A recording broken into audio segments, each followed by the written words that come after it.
यदि आपसे पूछा जाए पूरी बाइबल का केंद्रीय विषय क्या है, तो आपका क्या उत्तर होगा? यीशु, उद्धार की योजना या क्रूस? हाँ दोस्तों, ये तीनों ही बाइबल के केंद्रीय विषय है। लेकिन ये तीन महत्वपूर्ण विषय और भी अधिक व्यापक विषय के विपरीत सामने आते हैं, और वह है महान विवाद।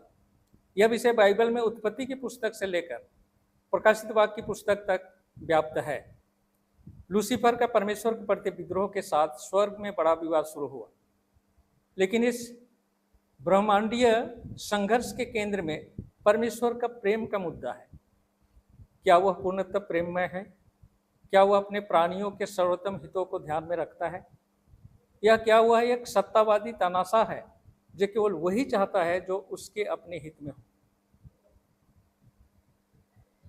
जैसे कि बाइबल से पता चलता है कि सदियों से लेकर हमारे दिन और उससे भी आगे तक परमेश्वर का स्वभाव प्रेम है, और इसलिए उसके सभी कार्य प्रेमपूर्ण है। जैसे जैसे बड़ा विवाद सामने आता है, परमेश्वर का प्रेम उत्तरोत्तर प्रकट होता जाता है। हम क्रूस के माध्यम से इसकी ऊंचाई और गहराई को सबसे स्पष्ट रूप में देखते हैं। कलवरी में परमेश्वर का प्रेम पूरे ब्रह्मांड के सामने प्रदर्शित हुआ, जब यीशु मसीह ने मानवता को छुड़ाने के लिए अपना जीवन न्यौछावर कर दिया और शैतान की अंतिम हार सुनिश्चित हो गई।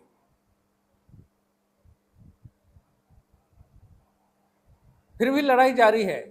शैतान ने क्रूस पर यीशु को नष्ट करने की कोशिश की, और सदियों से हम उसे परमेश्वर के लोगों को नष्ट करने की कोशिश करते हुए देखते हैं। हालांकि शैतान ने मसीह के चर्च पर बुरी तरह से अत्याचार किया और लाखों लोगों का कत्लेआम किया, लेकिन परमेश्वर हमेशा अपने लोगों के साथ मौजूद रहा है और उन्हें कभी नहीं छोड़ेगा। तो दोस्तों, आइए मिलकर स्वर्ग में विद्रोह से शुरू होने वाले महान विवाद के प्रमुख घटनाक्रमों का पता लगाएं। मसीह और शैतान के बीच संघर्ष के मुख्य मुद्दों का भी पता लगाएंगे।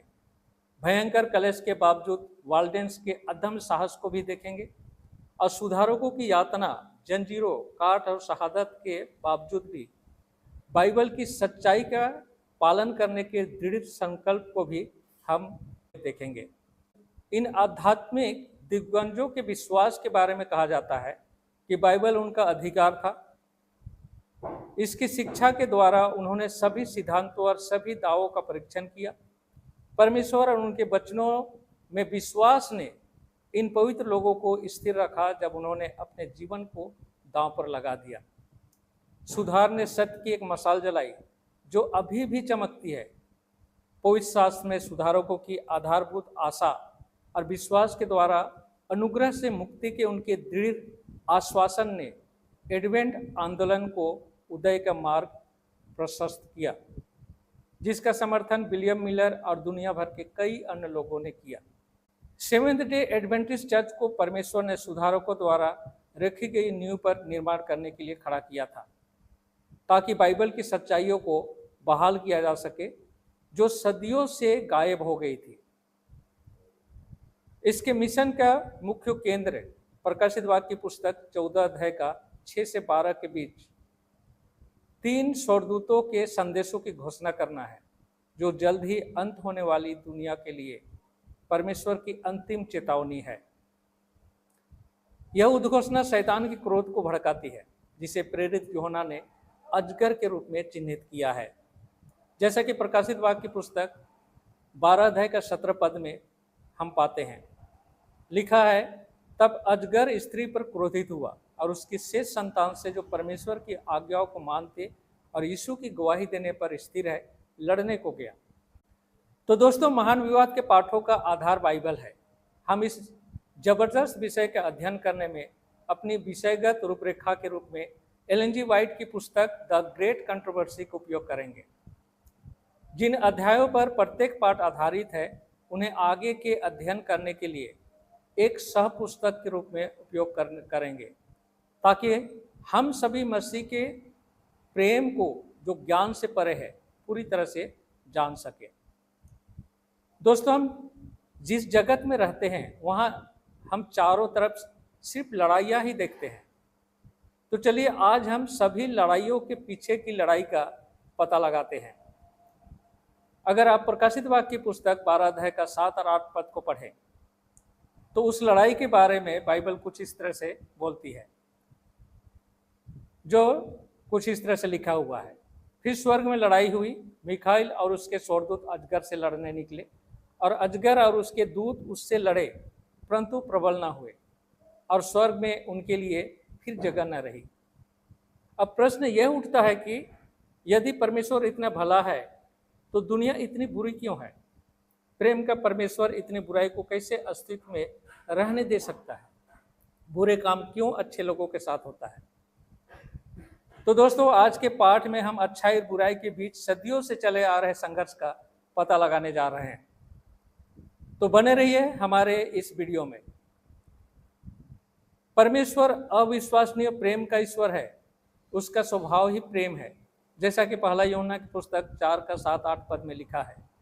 हे प्रियो, हम आपस में प्रेम रखें, क्योंकि प्रेम परमेश्वर से है, और जो कोई प्रेम करता है वह परमेश्वर से जन्मा है और परमेश्वर को जानता है। जो प्रेम नहीं रखता वह परमेश्वर को नहीं जानता है, क्योंकि परमेश्वर प्रेम है। तो दोस्तों, प्रेम को कभी भी जबरदस्ती, बलपूर्वक या कानून बनाकर नहीं थोपा जा सकता है। पसंद की शक्ति को नकारना प्रेम करने की क्षमता को नष्ट करना है, और प्रेम करने की क्षमता को नष्ट करना वास्तव में खुश होने की संभावना को खत्म करना है।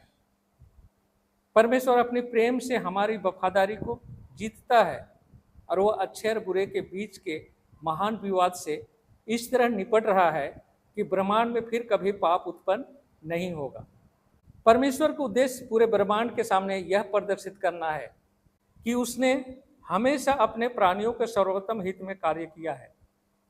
अच्छे और बुरे के बीच महान विवाद के आलोक में परमेश्वर के प्रेम के चश्मे से दुनिया को देखना हम में से प्रत्येक को आश्वस्त करता है कि गलत पर सही की जीत होगी, और ऐसा होता रहेगा। प्रकाशित वाक्य पुस्तक 12 अध्याय का 7 से 9 पदों को पढ़ें। ये पद अच्छे और बुरे के बीच के एक लौकिक संघर्ष का वर्णन करते हैं। शैतान और उसके स्वर्गदूतों ने मसीह के विरोध युद्ध किया और अंततः स्वर्ग से निकाल दिए गए। यह बेहद अजीब लगता है कि स्वर्ग जैसी उत्तम जगह पर युद्ध छिड़ जाएगा। क्या एक प्रेमी परमेश्वर ने राष्ट्रीय स्वर्गदूत बनाया जिसने इस युद्ध की शुरुआत की? क्या इस स्वर्गदूत में कोई घातक दोस्त था जिसने उसे विद्रोह करने के लिए प्रेरित किया? बाइबल स्पष्ट रूप से बुराई की उत्पत्ति की व्याख्या करती है दोस्तों, और अच्छे और बुरे के बीच के इस संघर्ष से पर्दा हटाती है। अगर आप इजकेल की पुस्तक 28 का 12 से 15 पद को पढ़े तो यहाँ पर क्लियर पता चलता है कि परमेश्वर ने लूसीफर को परफेक्ट बनाया था, जैसा कि यहाँ लिखा हुआ है। तू तो उत्तम से भी उत्तम है, तू बुद्धि से भरपूर और सर्वांग सुंदर है। तू परमेश्वर के एदेन नाम बारी में था। तेरे पास आभूषण मानिक, पदराग, फिरोजा, सुलेमानी, यशब, नीलमणि, मरकत और लाल सब भांति के मणि और सोने के पहिरावे थे। तेरे डफ और बांसुलियाँ तुझी में बनाई गई थी। जिस दिन तू सिरजा गया उस दिन वे भी तैयार की गई थी। तू तो छाने वाला अभिषिक्त करूब था। मैंने तुझे ऐसा ठहराया कि तो परमेश्वर के पवित्र पर्वत पर रहता था। तो आग सरीखे चमकने वाले मणियों के बीच चलता फिरता था। जिस दिन से तू सिरजा गया और जिस दिन तक तुझ में कुटिलता न पाई गई, उस समय तक तू अपनी सारी चाल चलन में निर्दोष रहा। तो दोस्तों, परमेश्वर ने जब लूसीफर को सृष्टि किया तो वह परफेक्ट था, उसमें किसी तरह की खामियां हम नहीं पाते हैं। फिर लूसीफर के मन में क्या चल रहा था? यशायाह के पुस्तक 14 अध्याय का 12 से 14 पदों को यदि आप पढ़े तो लूसीफर के मन में क्या चल रहा था वो क्लियर होता है। जैसा कि यहाँ लिखा है, हे भोर के चमकने वाले तारे, तू कैसे आकाश से गिर पड़ा है। तू जो जाति जाति को हरा देता था, तू अब कैसे काट कर भूमि पर गिराया गया है। तू मन में कहता तो था कि मैं स्वर्ग पर चढ़ूंगा, मैं अपने सिंहासन को ईश्वर की तारागण से अधिक ऊंचा करूंगा और उत्तर दिशा की छोर पर सभा के पर्वत पर विराजूंगा। मैं मेघों से भी ऊंचे ऊंचे स्थानों के ऊपर चढ़ूंगा, मैं परम प्रधान के तुल्य हो जाऊंगा। तो दोस्तों, परमेश्वर ने शैतान को नहीं बनाया, उसने लूसीफर नामक एक चमकदार प्राणी बनाया। यह स्वर्गदूत परिपूर्ण बनाया गया था। उसकी पूर्णता में चुनाव की स्वतंत्रता शामिल थी, जो परमेश्वर के राज का एक बुनियादी सिद्धांत है, जो प्रेम से चलता है, दबाव से नहीं। पाप की उत्पत्ति स्वर्ग में लूसीफर से हुई। इसकी कोई तार्किक व्याख्या नहीं है कि क्यों इस परिपूर्ण स्वर्गदूत ने घमंड और ईर्ष्या को अपने दिल में जड़े जमाने और अपने सृष्टिकर्ता के खिलाफ विद्रोह करने की अनुमति दी होगी। लूसीफर एक सृजित प्राणी ऐसी उपासना चाहता था जो केवल सृष्टिकर्ता की हो। उसने परमेश्वर के अधिकार पर प्रश्न चिन्ह लगाकर परमेश्वर के सिंहासन पर कब्जा करने का प्रयास किया। उसके विद्रोह के कारण स्वर्ग में खुली लड़ाइयां शुरू हो गई। हालांकि परमेश्वर ने लूसीफर को लंबे समय तक सहन किया, लेकिन वह उसे अपने विद्रोह से स्वर्ग को बर्बाद करने की अनुमति नहीं दे सकता था। स्वर्गीय सभा लूसीफर से विनती की। परमेश्वर के पुत्र ने उसके सामने सृष्टिकर्ता की महानता, अच्छाई और न्याय और उसकी व्यवस्था की पवित्र अपरिवर्तनीय प्रकृति प्रस्तुत की। परमेश्वर ने स्वयं स्वर्ग की व्यवस्था स्थापित की थी, और इससे दूर जाने पर लूसीफर अपने सृष्टिकर्ता का अपमान करेगा और खुद को बर्बाद कर लेगा। लेकिन असीम प्रेम और दया से दी गई चेतावनी ने केवल प्रतिरोध की भावना जगाई। जैसा कि पहले कहा गया था, इस बात की कोई तार्किक व्याख्या नहीं कि लूसीफर इस पवित्र स्वर्गदूत को घमंड और ईर्ष्या को अपने दिल में जड़े जमाने और अपने सृष्टिकर्ता के खिलाफ विद्रोह करने की अनुमति क्यों देनी चाहिए थी। आगे देखते हैं कि शैतान का घमंड खुले विद्रोह में बदल गया। उसने परमेश्वर पर अन्यायी और अनुचित होने का आरोप लगाया। उसने अपने संदेहों और आरोपों से स्वर्गदूतों को संक्रमित कर दिया। प्रकाशित वाक्य की पुस्तक 12 का 4 पदों को पढ़े। यह अनुच्छेद शैतान की धोखा देने की क्षमता के बारे में है। कितने स्वर्गदूतों ने लूसीफर के झूठ के झांसे में आ गए। जब स्वर्ग में लड़ाई छिड़ गई तो लड़ाई के बारे में एक बात निश्चित थी, प्रत्येक स्वर्गदूत को मसीह के पक्ष या विपक्ष में निर्णय लेना था। वे किसका अनुसरण करेंगे, वे किसकी आवाज सुनेंगे। वफादार स्वर्गदूतों ने मसीह की प्रेमपूर्ण आज्ञाओं का पालन करना चुना, जबकि 1/3 स्वर्गदूतों ने लूसीफर की आवाज सुनी और परमेश्वर की अवज्ञा की और स्वर्ग खो दिया।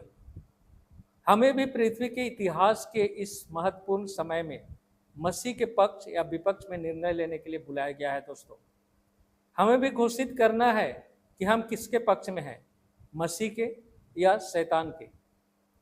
जब परमेश्वर ने मानवता की रचना की तो उसने हमारे मस्तिष्क में सोचने, तर्क करने और चुनने की क्षमता को गहराई से समाहित कर दिया।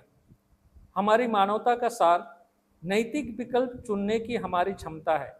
हम महज रोबोट नहीं हैं। हम नैतिक विकल्प चुनने और शाश्वत आध्यात्मिक जीवन सिद्धांत के अनुसार जीने की हमारी क्षमता ने जानवरों की रचना से अलग परमेश्वर की छवि में बनाए गए हैं। स्वर्ग में लूसीफर के विद्रोह और पतन के बाद परमेश्वर ने अपने लोगों को उसके प्रेम का जवाब देने और उसकी सेवा कर चुनाव करके उसकी आज्ञाओं का पालन करने के लिए बुलाया है। मैं कुछ बाइबल पद दे रहा हूँ, आप इसको पढ़ें और इन पदों में चुनाव करने की शक्ति के बारे में क्या प्रकाश डाला गया है। उत्पत्ति की पुस्तक 2 का 15 से 17, निर्गमन की पुस्तक 32 का 26, यहोशू की पुस्तक 24 का 15, पहला राजा की पुस्तक 18 का 20 से 21 और प्रकाशित वाक्य की पुस्तक 12 का 17। तो दोस्तों, अंत में आप सबों से पूछना चाहूँगा, हम स्वर्ग की लड़ाई से क्या सबक सीख सकते हैं जो बुराई के साथ हमारी अपनी व्यक्तिगत लड़ाई से संबंधित है। जरा सोचिए, शैतान उन धर्मी और पवित्र स्वर्गीय प्राणियों को धोखा देने में सक्षम था, तो हमें धोखा देने के उसके बुरे प्रयासों के बारे में आपका क्या कहना है। तो मिलता हूँ अगले पार्ट में, तब तक परमेश्वर आप सबों को आशीष दे। धन्यवाद।